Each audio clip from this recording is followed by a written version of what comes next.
What's going on, guys? So, this week I'm going to be trying out a new review format, kind of keep things um, fresh a little bit. And yes, for everybody who's going to point out the similarities, I am borrowing this idea from a much beloved, no longer around YouTuber. Um, by all means, I'm going to try it out, see if it works. If it does work for you guys, let me know, because it'll be able to really let me see what you guys are watching, if you guys are seeing it, and how long you guys are really watching. So it is kind of an experiment. So we're going to do multiple short reviews, breaking down the individual segments that I normally would do in a single review. So basically, it's the same amount of work that I would have done before, but just making it into smaller chunks that you guys are probably going to be able to watch a little bit faster. So this one is going to be a little bit longer because it's P-Bandai kit. As you guys saw in the thing, we have the Tall Strike Gundam Glitter. But I want to go over the box, and because P-Bandai boxes aren't really much of anything, I want to go over the extra parts and then in some of the details about the kit and about the thing itself. And then we'll move on to the actual more real review stuff. So let's look at that box. Alright guys, so first off we're going to go ahead and look at the box. Now we did check out the unboxing before, and of course I did that originally for my patrons, but might as well roll it into this week of content. So it's cool looking P-Bandai box. It's all nice and monochrome and blue, which of course messes with my white balance. Everything looks a little bit weird and green behind it. But you got the Tall Strike right here. You got the amazing red strike, or amazing strike freedom there, which I don't have, but I'm consider getting it. Of course, this is from the Amazing Ready manga, which is, it is what it is. And you've got Tall Strike Gundam Glitter, Satsuki Toru's mobile suit, Bandai 2018, made in Japan. It does have the blue Bandai logo, but I don't know if that's actually because it's spirits or because it's a blue box in the first place. And of course, come down here, you've got all the normal stuff there. P-Bandai box, you've got whatever all that stuff does. GundamBF.net. And you got BandaiHobby.net, repeat of the box art. Once again, it doesn't say Bandai Spirits or anything like that I've seen, so I think this was pre-Spirits, and I forgot where I picked this up, if I'm totally honest. So there you go. Build Fighters, Amazing Ready, Tall Strike, Torters thing. There's your warning. Do not stick Tall Strike in your 3-year-old's face, because it will hurt.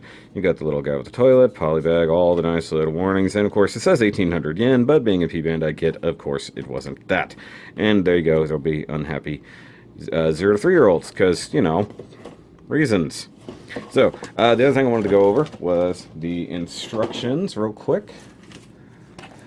Because if you don't know anything about this, if you didn't read the manga, much like myself, you wouldn't know anything about it. So there you have Toru, and there you have the Tall Strike. I'm going to go ahead and give it a quick read up there.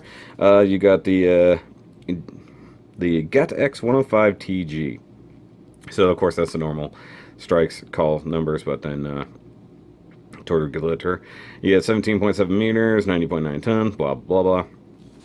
And then the read up, a gunpla that uses the Strike Gundam as its base. The tall has a literal meaning of the highly exaggerated and great, as well as being a play on words for the name of the creator, Toru. So Toru, it is what it is. He's originally known for being good at combining parts from 2 or more different kits, but decided to focus on enhancing the kits through original customization due to the influence of the Meijin. So Tall Strikers, most notable weapons are the Glitter Revs, equipped on its shoulders. They are remote controlled weapons completed throughout the cooperation of Toru and Meijin.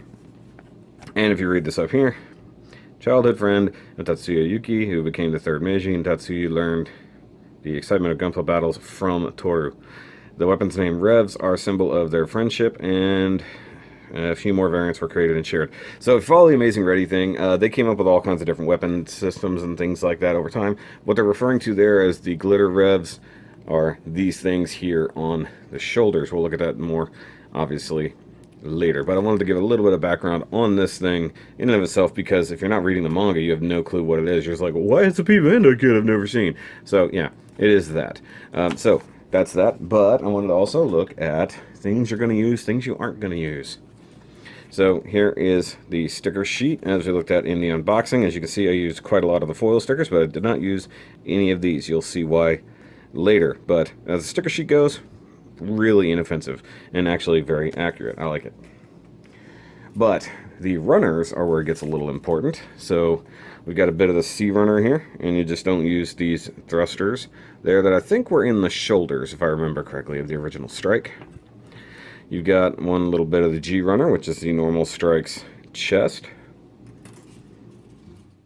You've got an M1 runner here that still has some of the original like yellow extra fins and this little bit that goes down the middle of the shield. You got the B1 runner, which has the original strike feet right there. An extra polycap runner that all of these extra polycaps are left over. You only use those. So, you know, use the entire other polycap runner, but this one, you only use these two. So that leaves a whole lot of polycaps if you want to customize stuff in the future. Or if you just need spares because you drop one or tear one. Now, very importantly, the A runner, which is from the strike kit. You've still got the chunk for the shield. You've got the original ankle armors. You've got the shoulders. You've got the head, V-fin, feet, knee armor. I believe these are forearm bits. I think. Yeah, those are the original like forearm parts. Front skirts, stuff like that. So this is all bits you have left over. So if you're into kit bashing and even customizing stuff later, I mean, you have complete like strike parts there. So that's all the stuff left over. I almost grabbed the bits from the Anubis that are sitting there. It's like, no, wait, that doesn't work. So even if you wanted to, you could build a regular strike head and shoulders to put on this guy. Yeah. So I mean, you could build essentially a full strike Gundam almost. I think the only thing we're really missing is chest vents. I could be wrong, but I think that's the only thing you're really kind of missing. But yeah, that's it for the box part and things like that. So once again, these are going to be fairly short, broken down bits. So I'm going to try to have the build montage and stuff after this in a separate video. No build montage this time because I knocked this thing out at the eSig Vapor Lounge in Humble. If you guys want to come out and do build nights out there, they do them every Friday and Saturday. So we can have a little bit of fun building stuff together. Plus, you know, for all your vapor needs and whatnot. And DNA Comics is right next door where you can totally buy some more kits, which I did. So I'll be looking at those in the future. And guys, of course, do the like, subscribe, and even go buy some Shoki merch while you're at it. And I'll go ahead and put this in here. And put the box away. And next up, we'll look at the Gundam and the details. I'll see you guys there.